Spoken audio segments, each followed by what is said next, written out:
So we're here today at USU with Craig and Mike, and we're going to talk a little bit about patriotism here in the Valley.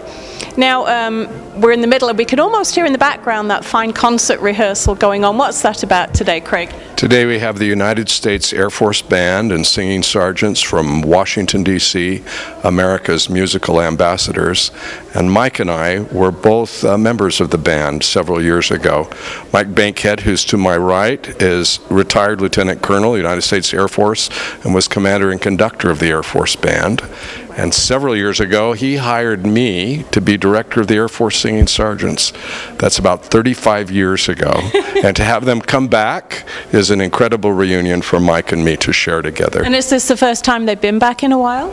No, they've been back several times. Have they? But I think it's the first time that Mike and I have been together for a reunion. Okay, and I'm not sure that this is a good coupling right here. There's a little bit of sass going on. It's good. I notice these days that we have not quite the feeling of patriotism that we might have, and the singing sergeants just go all around the world spreading patriotism, don't they? They carry with them the responsibility of maintaining the esprit de corps, the great feeling that America's music can give to people throughout the world.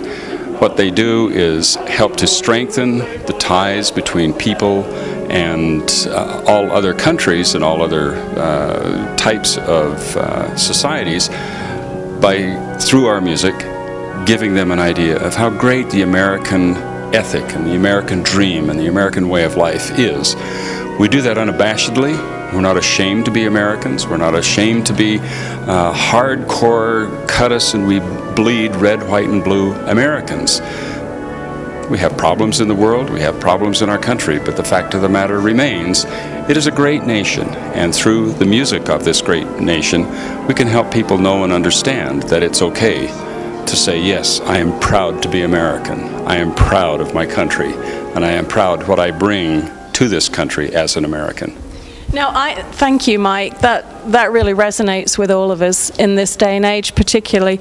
Now, I knew that you were in Salt Lake for a while doing something fairly important with the Mormon Tabernacle Choir, but I didn't know that you got your start right here. Yes, yes.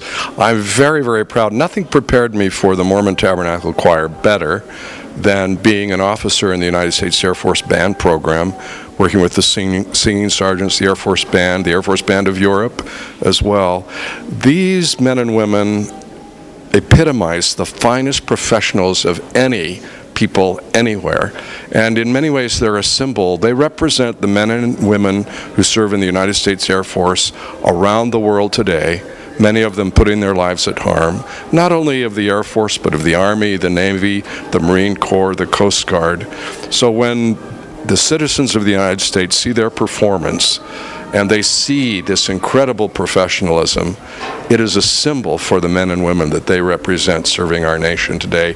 There won't be a dry eye in the house today when they finish their concert. I think so. Having just listened to some of that wonderful rehearsal, I think you're spot on there.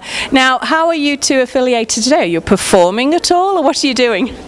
Well, just having a reuniting. I think it's interesting to note that we both graduated from Utah State. We did our undergraduate degrees here. We studied with the same professors and went our separate ways for a little while and wound up at the Air Force Band.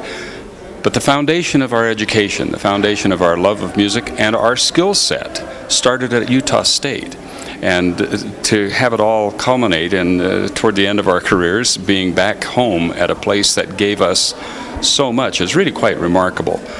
Utah State, Cache Valley, the Logan area, was a rich, rich environment for the arts, education, learning, and patriotism that helped us succeed in our separate and then together for a while careers. It's been a remarkable journey for us that started at Utah. So tonight it's just kind of a nostalgic walk back together for you, is it?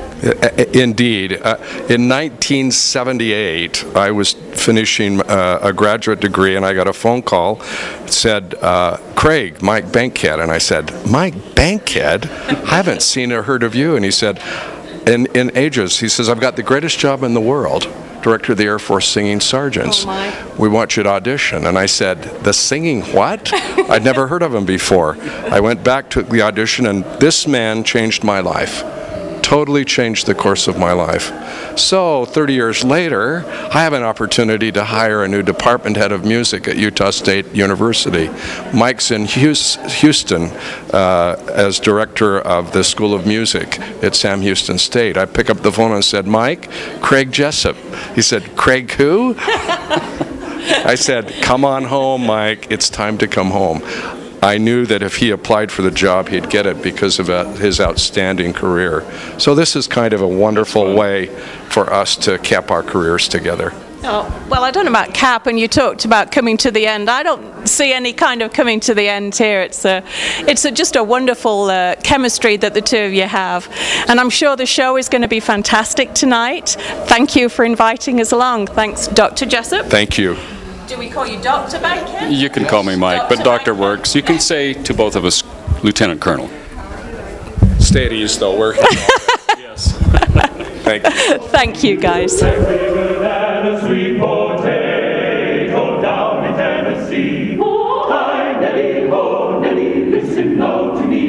I'll sing for you, play for you a dulcet melody.